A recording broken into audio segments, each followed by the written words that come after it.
સૌવાલા મિત્રોને મારા જય સિયારામ. હું દુષ્યંત પાઠક શ્રી હનુમાનજી દાદાની અસીમ કૃપાથી એક નવા વિડીયો સાથે આપની સેવામાં ઉપલબ્ધ છું. તો વાલા મિત્રો, આજનો ઉપાય આ વિષયની અંદર તારીખ છે 30મી જૂન 2026 અને વાર છે મંગળવાર. વાત કરીશ પંચાંગની. જ્યેષ્ઠ મહિનો અને શુક્લ પક્ષ. હવે કૃષ્ણ પક્ષ થઈ ચૂક્યો છે, તો જ્યેષ્ઠ મહિનો અને કૃષ્ણ પક્ષ પડવો થઈ ગયો છે. અને એમાં પણ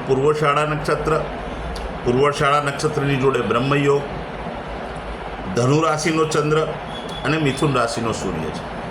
અશુભ સમયની જો વાત કરું તો સવારે 9:08 10 અને 49 સુધી યમઘંટ છે અને બપોરે 3:53 થી 5:34 સુધી રાહુકાળ છે. આ બંને અશુભ સમય કહેવાય.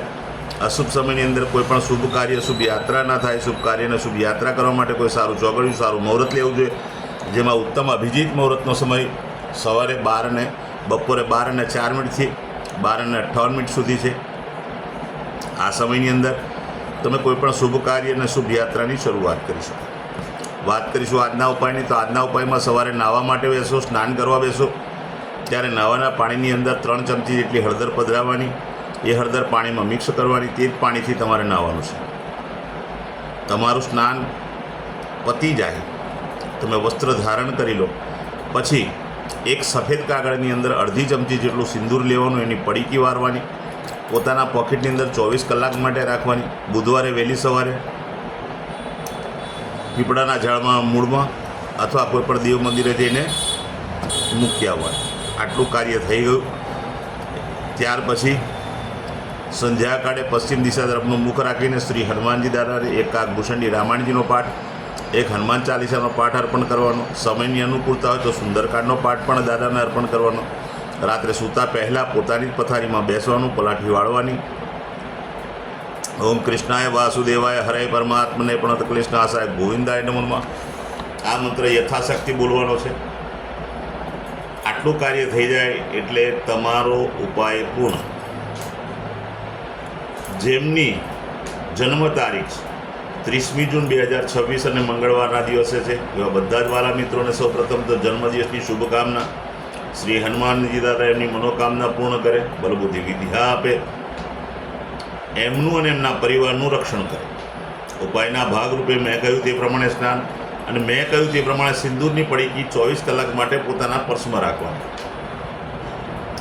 ત્યાર પછી ગૌશાળાએ જવાનું, ગાયોની પરિક્રમા કરવાની, ગાયોની સેવા કરવાની, ગાયોને લીલું ઘાસનું દાન આપવાનું. સાથે સાથે તમારે ત્યાં જે ભોજન બન્યું હોય તે ભોજન પણ ગાયને અર્પણ કરવાનું. ગાયોના આશીર્વાદ લેવાના છે. ત્યાર પછી સાંજ થતાં પહેલાં 28 જેટલા બુંદીના લાડુ લેવાના છે.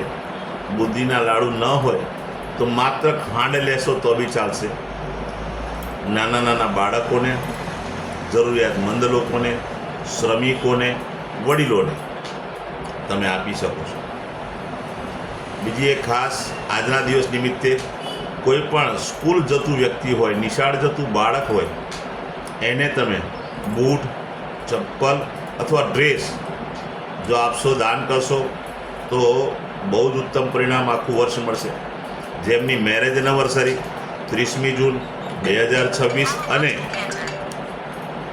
મંગળવારના દિવસે છે, એવા બધા જ વાલા મિત્રો ને મારી પ્રાર્થના છે, સવારે સ્નાન કરે, વડીલોના ચરણ સ્પર્શ કરી આશીર્વાદ મેળવી લે અને ત્યાર પછી આટલું કાર્ય થઈ જાય પછી ગૌશાળાએ જવાનું છે.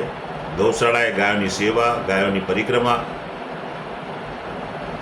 ગાયોને લીલું ઘાસનું દાન આપવાનું અને સાથે સાથે તમારે ત્યાં જે ભોજન બન્યું હોય તે ભોજન પણ ગાયોને અર્પણ કરવું.